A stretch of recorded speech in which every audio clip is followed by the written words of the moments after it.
Application of technological tools of management. अगर आप technology users हैं और आप इंजॉय करते हैं कि टेक्नोलॉजी को यूज करें, जैसे कि आईफोन है, आईपॉड्स हैं, मोबाइल्स हैं, लैपटॉप्स हैं, इन सब को इस्तेमाल करना आपको बहुत अच्छा लगता है, that then you have what it takes to major in information systems. आपको करना सिर्फ ये है कि आपने अपनी टेक्नोलॉजी को इंटरेस्ट के साथ यूज करना है ताकि आप लोगों की जिंदगी को बेहतर बना सके with the help of technology. और मैनेजमेंट इंफॉर्मेशन सिस्टम बेसिकली क्या करता है कि ये लोगों को स्टडी करते हैं। इसमें हम टेक्नोलॉजी को और ऑर्गेनाइजेशन में जो लोग होते हैं उनको हम स्टडी करते हैं। हम उनको स्टडी इसलिए करते हैं ताकि लोगों की लाइफ को बेहतर बना सकें। और मैनेजमेंट इंफॉर्मेशन सिस्टम जो है वो इंफॉर्मेशन प्रोवाइड करता है कि ऑर्गेनाइजेशन में हम किस तरह से काम को इफेक्टिवली और एफिशिएंटली मैनेज कर सकते हैं ताकि हम अच्छे तरीके से काम कर सकें। मैनेजमेंट इंफॉर्मेशन सिस्टम होता क्या है कि इंफॉर्मेशन को मैनेज करना। आपके पास काफी सारा डाटा है, लेकिन उस डाटा को आपने कैसे मैनेज करना है, अपने उस डाटा में से इंफॉर्मेशन कैसे लेनी है, अपने उस इंस्टीट्यूशन के मुताबिक आपको कौन सा डाटा कौन सी इंफॉर्मेशन देता है, उस चीज सारी चीजों को मैनेज करने के लिए मैनेजमेंट इंफॉर्मेशन सिस्टम को का सहारा लिया जाता है।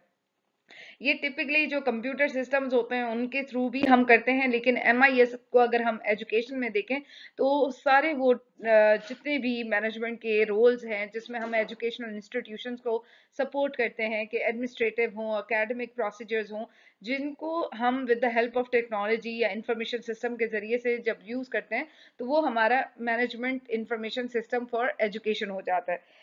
काफ़ी सारे सॉफ्टवेयर्स हैं, काफ़ी सारा डेटाबेस है, कम्युनिकेशन टेक्नोलॉजीज हैं जिनके सपोर्ट के साथ हम डाटा एडमिनिस्ट्रेशन के थ्रू हम डिसीजन मेकिंग कर सकते हैं। डाटा क्यों चाहिए और डाटा में से हमें कौन सी इंफॉर्मेशन चाहिए? बेसिकली हमें एजुकेशन सेक्टर में हमें हमारे पास काफ़ी सारा डाटा है कि कितने बच्चे इनरोल्ड हैं, कितने टीचर्स जो है पढ़ाते हैं, किस तरह के स्कूल्स हैं, कौन सा करिकुलम है। ये सारी इंफॉर्मेशन हमारे पास कब आएगी? जब उस डाटा में से हम अपने मुताबिक जो भी इंफॉर्मेशन है उसको लेंगे। वो इसलिए लेंगे ताकि हम बीइंग एन एडमिनिस्ट्रेटर्स अगर कोई डिसीजन मेकिंग कर सकें, ताकि हम इसको ना सिर्फ डिसीजन मेकिंग बल्कि उसमें से हम एजुकेशनल कॉन्टेक्स्ट से रिलेटेड चीज़ें हासिल कर सकें।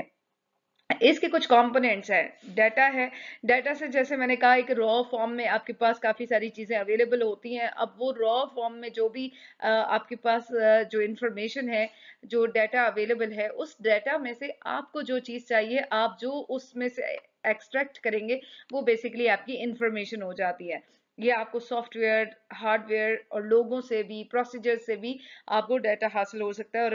इंफॉर्मेशन मिल सकती है। मैनेजमेंट इंफॉर्मेशन का जो सिस्टम है एजुकेशन में वो ये है कि जैसे कि अगर आपकी बॉडी में जो हार्ट है वो किस तरह से काम करता है, वो पूरी बॉडी में जैसे भी जो ब्लड प्रोवाइड करता है, जो भी जो सिस्टम है उसको चलाता है, इसी तरीके से मैनेजमेंट इंफॉर्मेशन सिस्टम जो है वो एजुकेशन के लिए भी सिमिलरली वैसा ही काम करता है। इसमें हम इंश्योर करते हैं कि जो एप्रोप्रिएट डाटा है वो हमें कौन से फॉर्म पे रिक्वायर है, कौन से लोगों से हमें डाटा चाहिए, उसको कैसे प्रोसेस किया जा सकेगा और कौन सा नीडी डेस्टिनेशन है जहाँ पे वो डाटा हम उनको इंफॉर्मेशन दे सकें और उसको मैनेज कर सकें। अगर हम एमआईएस को देखें तो वो हमें हेल्प करता है कि फैकल्टी को जो डाटा है, उसकी अटेंडेंस है, परफॉर्मेंस है, जो भी चीज़ें हैं, अगर हमें विद इन एजुकेशनल इंस्टीट्यूशन अगर कोई वर्कलोड देखना है तो वो भी चीज़ें हमें एमआईएस के थ्रू मिल सकती हैं। टीचर पे सिर्फ हम बर्डनाइज नहीं कर सकते कि टीचर्स ही हमें बताएंगे कि क्या कितने बच्चे हैं और किस तरह से पढ़ते हैं। इंफॉर्मेशन सिस्टम जो है वो हम उसके ज़रिए से इजीली एक्सट्रैक्ट कर सकते हैं। इसके कुछ एलिमेंट्स हैं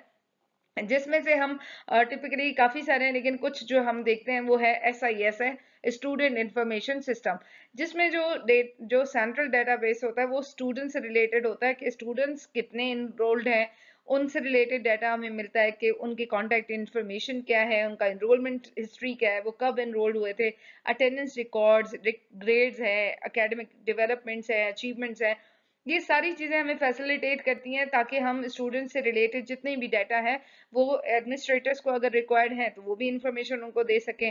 अगर इंस्ट्रक्टर्स को चाहिए तो हम स्टूडेंट से रिलेटेड प्रीवियस उसकी जितनी भी हिस्टोरिकल चीज़ें वो उनको दे सकें। अगर पेरेंट्स को जब हम कन्वे करते हैं बीइंग, जब हम रिपोर्ट कार्ड्स देते हैं या सारी चीज़ें हम इंफॉर्मेशन देते हैं कि हम आपका बच्चा हमारे स्कूल में क्या कर रहा है, तो वो भी हम with the help of SIS जो है दे सकते हैं। उसके बाद LMS है, लर्निंग मैनेजमेंट सिस्टम है, जिसके ज़रिए से हम एक सॉफ्टवेयर के ज़रिए से जो भी फैसिलिटीज़ है वो डिस्ट्रीब्यूट करते हैं ऑनलाइन। एजुकेशनल मटेरियल्स है, कंटेंट है, असेसमेंट्स है, असाइनमेंट्स हैं, जितने भी स्टूडेंट्स के रिकॉर्ड्स हैं उनको भी हम LMS के ज़रिए से देख सकते हैं। स्टूडेंट ने कितना प्रोग्रेस किया है उनमें, उनको अगर हम LMS के ज़रिए से कम्युनिकेट करना चाहते हैं, कोई मीटिंग करना चाहते हैं, कोलैबोरेट करना चाहते हैं, टीचर और स्टूडेंट आपस में मिलना चाहते हैं, तो भी हम जो है LMS के ज़रिए से एक दूसरे को कोऑर्डिनेट कर सकते हैं। और एडमिनिस्ट्रेटर्स जो है वो ऑनलाइन कोर्सेज भी डिज़ाइन कर सकते हैं और स्टूडेंट्स के लिए अवेलेबल कर सकते हैं। इसके साथ साथ MIS हमें एकेडमिक मैनेजमेंट के लिए बहुत ज़्यादा हेल्पफुल रहता है, क्योंकि इसमें हम करिकुलम एडमिनिस्टर करते हैं, कोर्स के शेड्यूल्स बनाते हैं, एकेडमिक प्लान्स बनाते हैं, और फिर हमें ये हर तरह से हमें हेल्प करता है कि आपकी जो भी करिकुलम से रिलेटेड आपकी करिकुलर जो एक्टिविटीज़ हैं with the help of MIS आप उसको एक्सेस कर सकते हैं। ट्रैक रिकॉर्ड्स रख सकते हैं। रिक्वायरमेंट्स ये होती हैं कि फॉर एग्जांपल अगर आपने किसी कोर्स को मैनेज करना है, उसका कैटलॉग बनाना है, उसकी जो इन्वेंट्रीज बनानी है, आपने कुछ भी करना है, with the help of academic management आप उसको यूज कर सकते हैं और MIS आपको हेल्प कर सकता है। फाइनेंशियल मैनेजमेंट है, जिसमें ये हमें हेल्प करता है कि आपके स्कूल के कितने जो रिसोर्सेज हैं, फाइनेंशियल रिसोर्सेज हैं, वो एजुकेशनल इंस्टीट्यूशन में कितने रिक्वायर्ड हैं, उसके कितने फंक्शंस हैं, वो कहाँ से आता है, रेवेन्यू कहाँ से जनरेट होता है, अकाउंटिंग जो रोल है वो हम प्ले करते हैं with the help of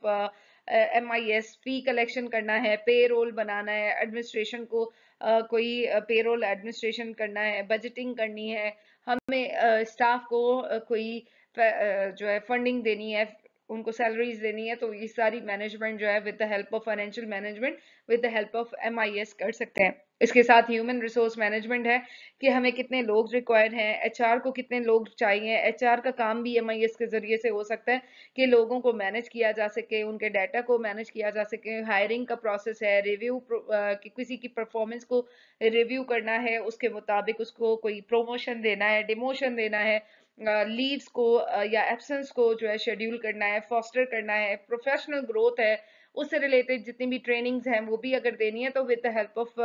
human resource management जो रोल है वो भी MIS के जरिए से हम प्ले कर सकते हैं। कम्युनिकेशन और कोलैबोरेशन का रोल आ जाता है कि ये वो टूल है जो कि हमें कम्युनिकेशन और कोलैबोरेशन में बहुत ज़्यादा हेल्प करता है कि हम स्टेक होल्डर्स, इंटरनल एक्सटर्नल्स के साथ कोऑर्डिनेट कर सकते हैं। पेरेंट्स हैं, इंस्ट्रक्टर्स हैं, एडमिनिस्ट्रेटर्स हैं, स्टूडेंट्स हैं, ये MIS के जरिए से आपस में कोलैबोरेट कर सकते हैं, कम्युनिकेट कर सकते हैं, आपस में मिल सकते हैं। डिफरेंट फोरम्स हैं जिसमें मैसेज सर्विसेज दी जाती है कि आपके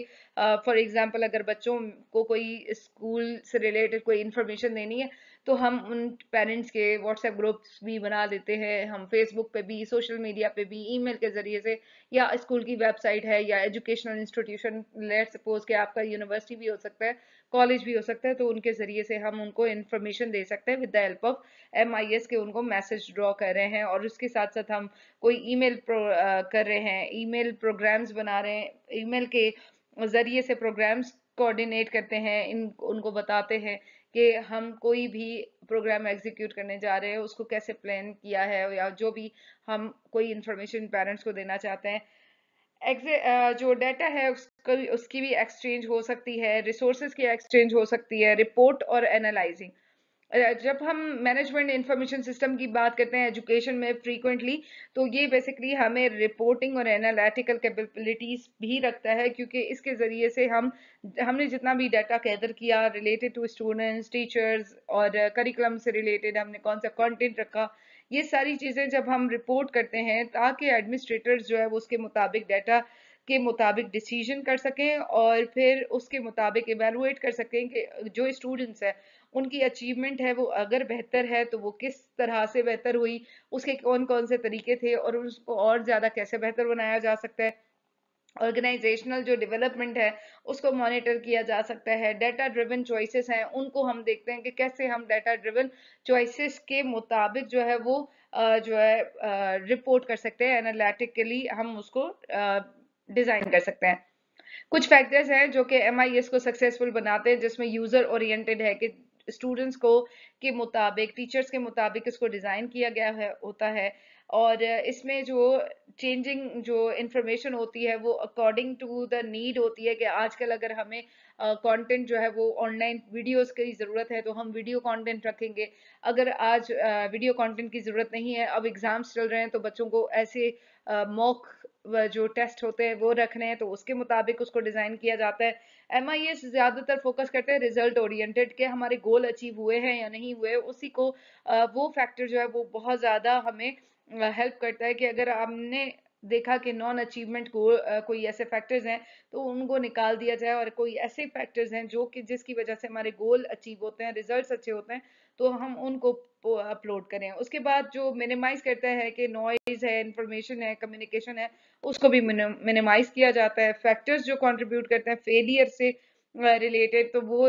जो है वो काफी सारे हैं कि फॉर एग्जांपल अगर आप यूजर फ्रेंडली नहीं बनाते तब भी आपका फेलियर हो सकता है। प्राइमरीली जो डाटा प्रोसेसिंग टूल है अगर वो आप प्रॉपर तरीके से इन्फॉर्म नहीं करते, आप इंफॉर्मेशन नहीं देते मैनेजर्स को, तब भी आपका एमआईएस फेल हो जाता है। एमआईएस मैनेजमेंट इंफॉर्मेशन सिस्टम आपकी प्रॉब्लम्स आ सकती हैं अगर आपने और उसको प्रॉपर तरीके से डिजाइन नहीं किया। डिजाइनिंग इश्यूज हैं, इनसफिशिएंट ट्रेनिंग है स्टेक होल्डर्स की कि वो एक्सेस ही नहीं कर सकते कि एलएमएस है या एमआईएस है, उसको एक्सेस कैसे करना है, उसको यूज कैसे करना है। तो MIS may not fulfil critical user factors such as timely response नहीं दे पाता, डेटाबेस जो क्यूरीज हैं उसमें जो है वो फ्रेंडली इंटरफेस नहीं है, तो उसकी वजह से भी हम जो है इसको देख सकते हैं कि ये हमारा फेलियर क्रिएट कर सकता है। Thank you so much for watching this video and do comment अगर आपका कोई भी क्वेश्चन है।